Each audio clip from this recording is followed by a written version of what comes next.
Hi, friends. Welcome back.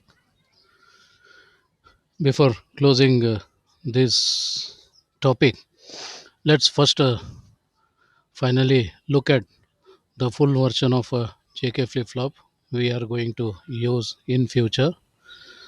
The full version of JK flip flop has these inputs: J input, K input, which is going to control the operation of the flip flop.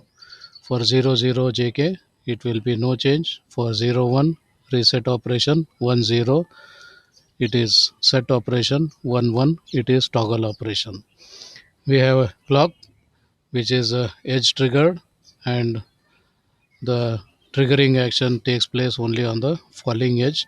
This is just due to the fact that to avoid race condition, we have used master slave configuration, and because of the master slave, the output changes are visible only when the clock is falling or when the clock is in the falling edge.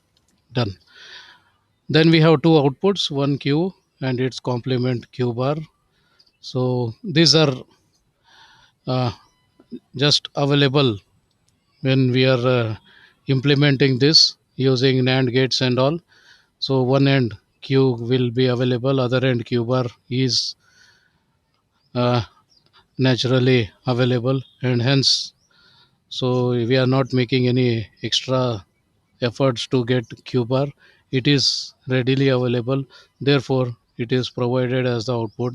So in future, while designing any other circuitry, and if you are interested in Q, you can get output from here, and if you wanted Q bar, then the output can be collected from here.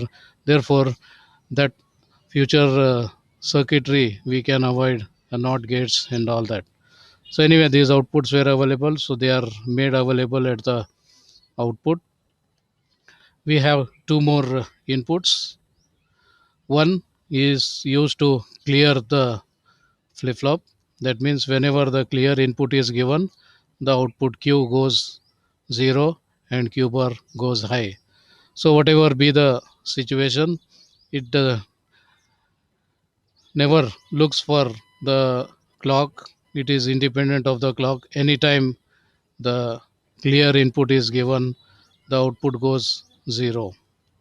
Same way, there is preset input, and whenever this input is given, independent of the clock, the output goes high and Q bar goes low. So these two are asynchronous inputs, so they are not in synchronism with the clock.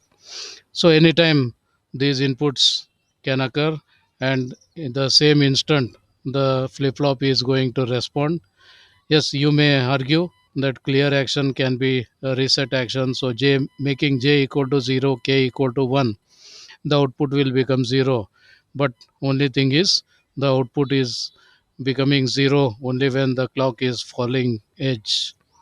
Whereas if you give clear input anytime, the same instant the output is going to be low.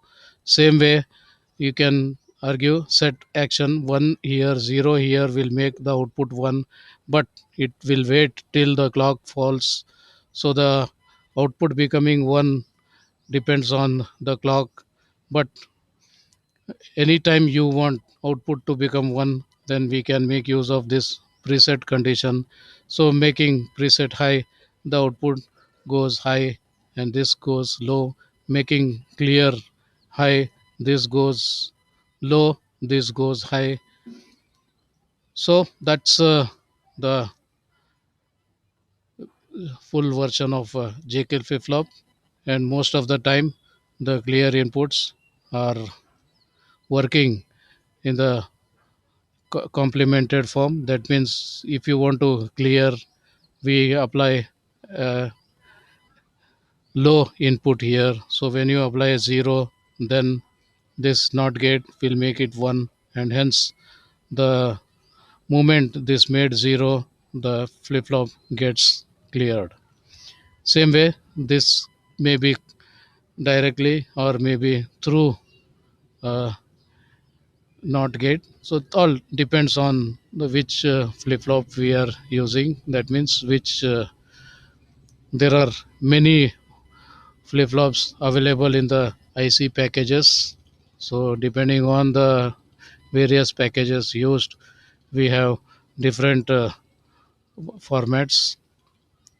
So some ICs will provide two JK flip flops. Some ICs will provide single JK flip flop. Some ICs will provide four JK flip flops. Depending on the requirement, different ICs are created.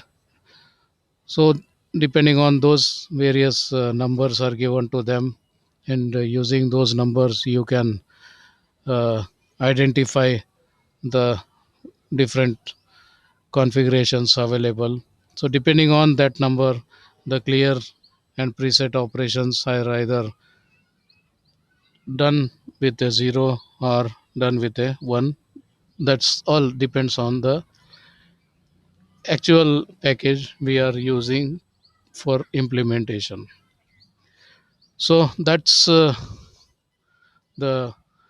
details, practical details, what a flip flop can have.